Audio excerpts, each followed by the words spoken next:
I think we're tied for camera quality. I know. I'm missing a good camera for the first time. We're just rolling off of a laptop today.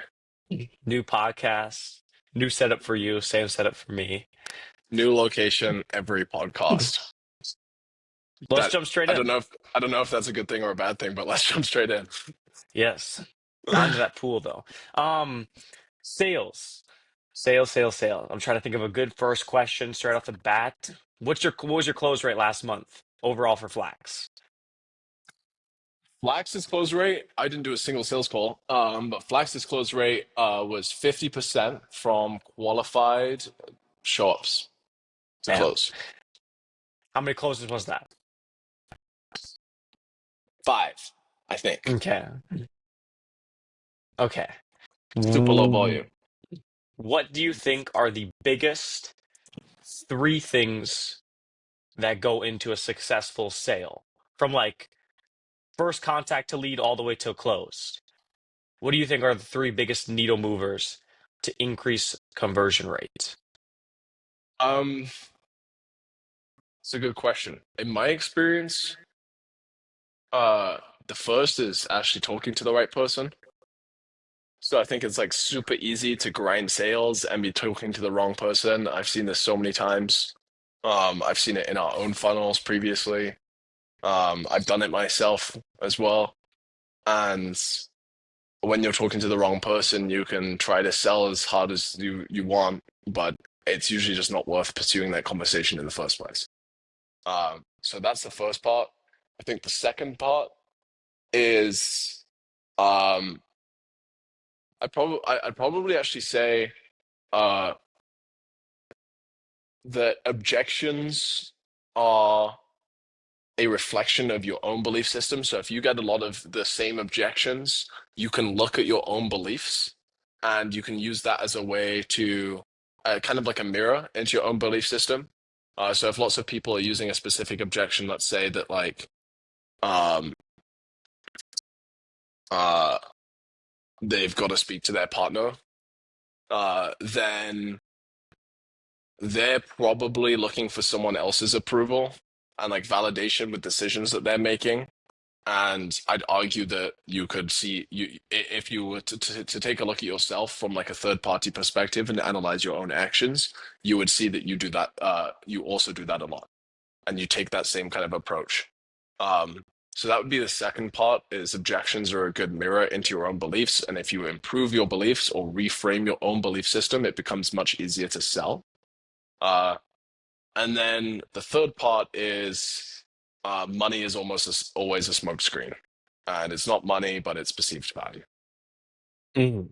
And do you think that framing, authority positioning, any of that is an important aspect, or do you think someone could be out there with no case studies, no testimonials, no brand, and just get someone on off of a pitch or idea, etc., and close them just as well as, let's say, someone who has a huge brand or a huge authority presence or testimonials, etc.? Yeah, I definitely think authority helps. Yes. 100%. Um, the more authority you have on a sales call, the better you take frame. Likely, the more a prospect already trusts you. And it's also likely that the person is already almost sold or completely sold before before they even get on the sales call itself. Interesting. Would you say, let's say there's 100 percentage points, and you had to rate each one, um, sales skills, who you're actually talking to, and then your framing slash authority going into the call. What would you kind of put as like, what's the 60%, 20%, and then the other 20%, or maybe 70, For 30, 0, Say that again. etc.?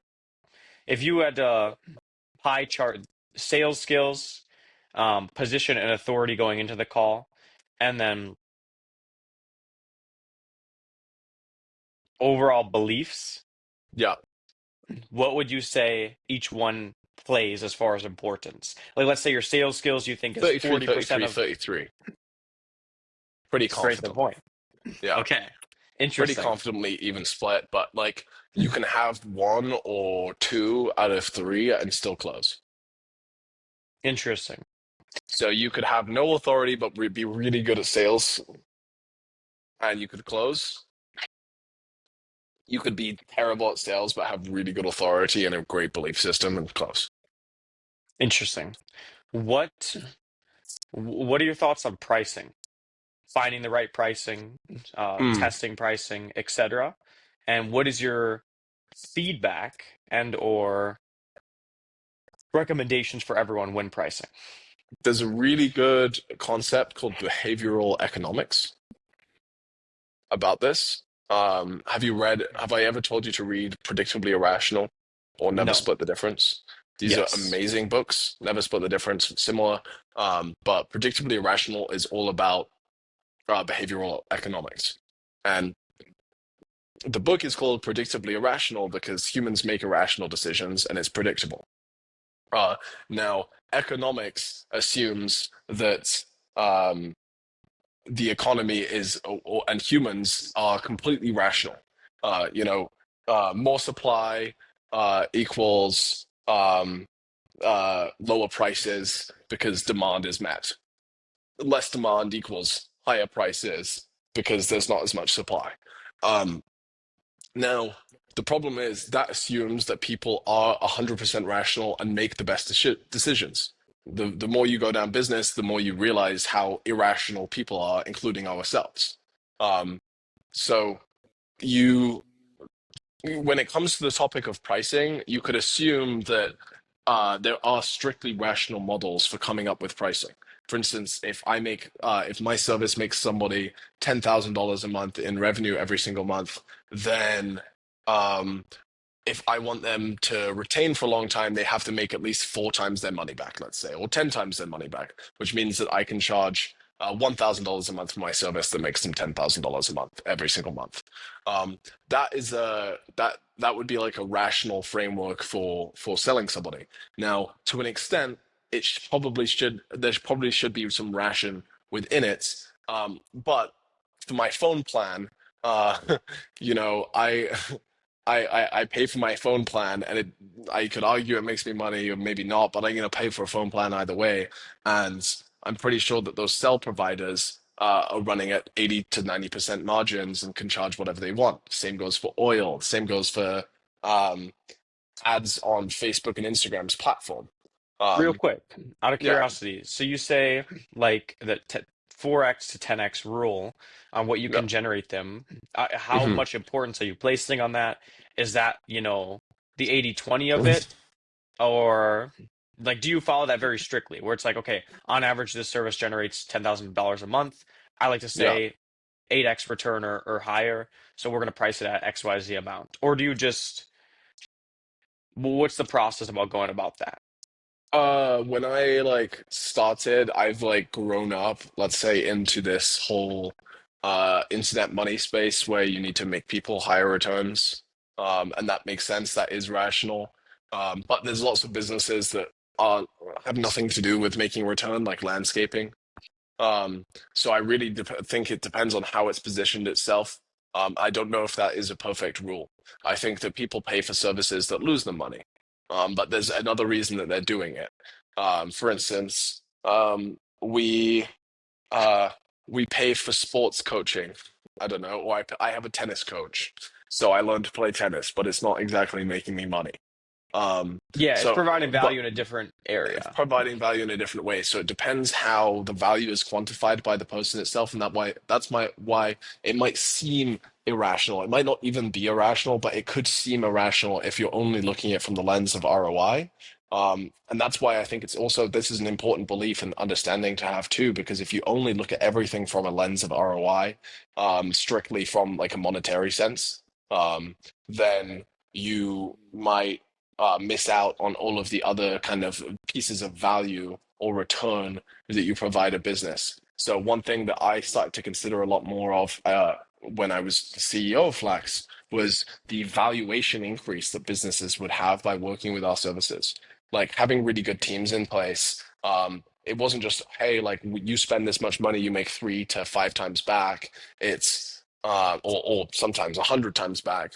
But it's like your business increases in value too faster. Um, and it increases in value because the business is growing, because you might be adding new channels, because you've got a really competent team in place that is looking after your business and making it more attractive to a buyer because it's less dependent on the founder or the owners or the operating, like the main team operating it. Um, so there are all of these other ways and angles that you can start looking at your service, and I think that's an important thing to do. So on the topic of, we were all talking about pricing. Um, I think that you can start, an easy way to start if you're a beginner is think about it from a rational, like how much money am I bringing in a new business if you're doing any sort of marketing or performance related services. Um, but the caveat that I would say is you can charge as much as you want and you can keep just practicing your ability to position things in a way that is perceived as valuable to your customer.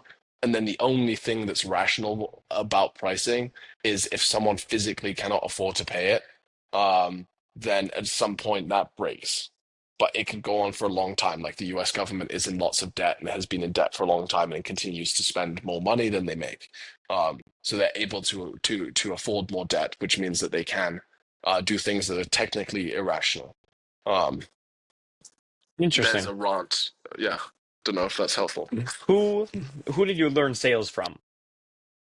I primarily learned sales from YouTube, from doing sales calls myself, and then from various courses that I purchased over time. So I bought a man's course, I bought Charlie Morgan's course originally. Um, I then hired David Dre, um, but I didn't learn that much. I didn't learn much like sales skill from him because that wasn't our problem at Flax Labs at the beginning of last year. Our problem was the way that we handled our data, the way our CRM was laid out, the metrics we were tracking themselves, making that work across the team, salespeople liking certain offers but not liking others. So it was a lot more like qualitative. Um, but David Dre was definitely the best like sales coach that or that I've seen or worked with or gotten to know. And he was the gentleman that built consulting.com or Sam Ovens business to 3 million a month in revenue originally. Interesting. What hmm. If you what would you say is 99% of agency owners specifically biggest problem with sales and converting? Like, you're speaking to the guy who just hopped on 20 calls, got told it's too much, it's too expensive, tried things before, gotten burned. I need to talk to your clients, and that things just aren't clicking and things aren't going through with the sales process. Like, what Mhm. would you say is the biggest one or two levers they can pull to increase their close rate just exponentially? Double check that people are actually qualified. Send them lots of proof up front before the call. Um, if both of those things are happening, then check your beliefs. So if people are getting away with lots of objections, um, you're letting them off of the call with objections that are likely smoke screens, like, oh, I just need to think about this a little bit more, then for whatever reason, you're in a mental place that needs a little bit of reframing and a little bit of work. And at that point, it is not your prospect's fault, it is your fault. So there is something that you're not doing on those calls. You're not helping these people see. Um, that's causing you to not close them. So either you're not like Interesting. pushing hard enough, you're not challenging their belief systems, or you just simply need like a better sales call process itself. So you need to do better discovery, and you need to be doing a better job of connecting the ultimate goal that they have with your service as a vehicle. Do you feel what percentage of clients actually close after getting off of a first call? I know it's sometimes different depending on higher lever or higher up their brands and stuff like that that you could be working with. But do you feel Hmm. like if someone gets off that first call, not close, that Hmm. there's a much lower chance of them closing overall? What are your thoughts on like a 30-day window compared to past then as far as conversions you see like One thing I'm which going to try in this new business at some point is not doing any follow-up calls with people on sales in the sales process. So if the only way that you can answer that question is um with uh with a little asterisk at the beginning, which is it depends on how many calls you allow people to take. So if I let everybody do 15 calls with me and I don't pitch and I don't push, then yeah, maybe my average call, it's going to take 10 calls on average. If I only do one call and I never take follow-up calls, then 100% of calls that close are going to close on the first call. So it really Interesting. depends what you allow in your sales process too, and that's where beliefs can come in. Like I genuinely, I really don't believe for most agency services that you need more than one call to close people. Definitely not more than two. But personally, I have done 3 and 4 calls. And in doing 3 and 4 calls, I realized that most of the time I could have addressed the things that I'm talking about on the latter calls much earlier on. And the only reason that I'm doing those calls is because I didn't challenge people enough and I didn't push them any harder. And then at some point I get frustrated and I'm like, F this, why am I doing it? Um, but yeah, my biggest lesson is like you could. I think everyone can close in 2 calls, and maybe as deals start getting a bit bigger and there's like more stakeholders that need to be part of the conversation, it might be reasonable to add more calls. But even then, I would try to push against that, and I would try to keep the sales call cycle to a minimum of maximum of 3. When is a good time to hire a closer? We're really going in with the in with the sales questions.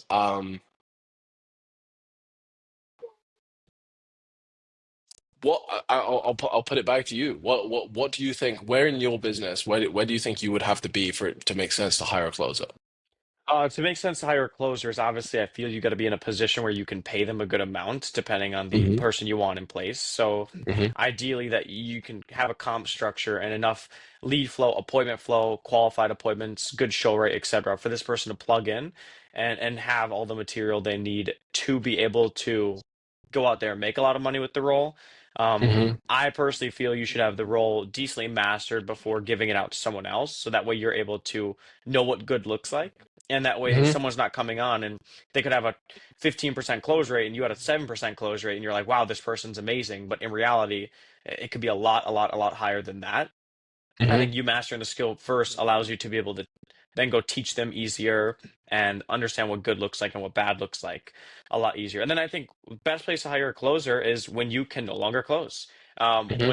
When you're to the point where your calendar's filled up with qualified meetings and you've got other things that would be higher leverage tasks for you to do. Um, it just comes down to a priorities game, right? You could be client checking calls, sales skills, or sorry, sales calls, onboarding new setters. You could be doing all these things.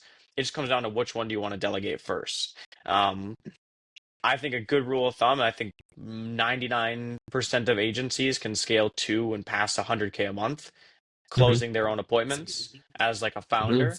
But then I think there's a point where it's diminishing returns for you to keep doing it. I agree. Um, I agree completely. Yeah. Um, the only caveat that I would say is if you can get really good at hiring, I think you can speed run business faster than most people. Very true. Um, I think that the biggest companies in the world have like the leaders of them primarily focused on who they hire and who they place over everything else. Um, Very true. and uh, I think for your first business or like building an agency that's got good margins, it's it's like really beneficial to learn all of the key skills of the business itself because then you kind of have them forever. And you've got a fallback option if anything ever was to go wrong. You could always go back to like running an agency. You'd always know how to get it to 1 million a year in profit. Like you'd always be able to live the life that you wanted to. Um, but but the only caveat is I think if you want really, really fast growth, like you could pull off hiring a closer at the beginning, and you could pull off Exactly. hiring a really good service delivery person. I Um, agree. I think the best companies are built putting together the teams and the people that know how to do the mhm, thing better than the founder. If the mhm, founder's in charge of being the best software engineer, the best this, the best that, you know, mhm, it's it's putting together the right people for it. 100% agree with that. But mhm. like you said, learning the skill as an agency, first time agency owner overall, I think is super, super valuable. So that way those skills are with you for the rest of your business life. Um, Mhm. I think we'll wrap up here. I think that was a solid podcast. All things Let's do it. sales. I'm sure we could go a lot deeper on sales. Let's do Um, it as well. We've got more costs. We've got more pots. Easy, easy. The pods keep coming. If you want to get better at sales, scale past 1 million a year in profit, and only pay for additional added revenue, there'll be a cool little link in the description you should click and fill out. If you have anyone who's interested in it, $1,000 per successful referral. Just have them somewhere in the notes put who they referred. If we end up taking them on, you'll get compensated for that as well. Easy enough. Referrals 10K, by the way. 10K. Shoot, I was saying my referral 1K. Referral is 10K, so add another zero to that. Um, Easy. Love it. Any Awesome. closing thoughts? Closing thoughts, or let's talk. Let's keep talking about sales on these podcasts. I do think it's really really helpful. Um, but yeah, if you're doing sales, I think re-listen to this and feel free to leave comments in the on the bottom of this Comments. video. Leave comments on this video with questions. Leave your questions Yeah. in the comments, and You we'll can leave your answer them. question in the comments. Next podcast, we'll start answering these questions. Be as in-depth as possible. And we'll see you later. Bang. Boom. Later. Boom.